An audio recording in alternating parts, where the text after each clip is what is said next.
TV ન્યૂઝમાં આપનું સ્વાગત છે। સોલાર સ્ટ્રીટ લાઇટની બેટરીઓ ચોરી કરી ભંગારમાં વેચાણ કરવા જતા બે ઇસમોને મુદ્દામાલ સાથે ઝડપી પાડતી નેત્રંગ પોલીસ મહાનિરીક્ષક સંદીપસિંહ વડોદરા રેન્જ તથા પોલીસ અધિક્ષક મયુર ચાવડા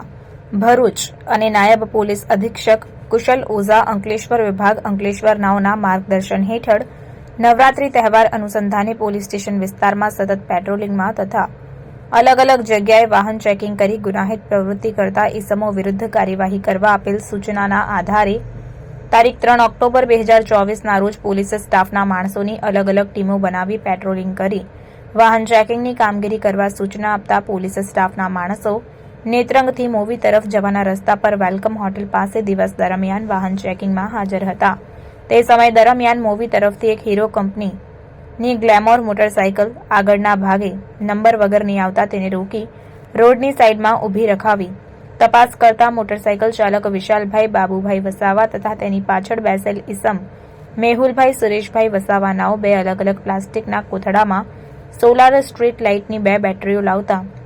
તેઓને પકડી પાડી બેટરીઓ અંગેના દસ્તાવેજો તથા આધાર પુરાવા કે બિલ અને પોતાની ઓળખ માટેના આધાર કાર્ડ તથા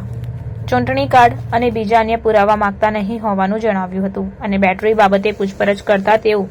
કુમસ ગામે ગ્રામ પંચાયત તરફથી મૂકવામાં આવેલ સોલાર સ્ટ્રીટ લાઇટની બેટરીઓ ભંગારમાં વેચાણ કરવા જતા હોવાની હકીકત જણાઈ આવતા પકડાયેલ બંને ઇસમો વિરુદ્ધ કાર્યવાહી કરવામાં આવી છે।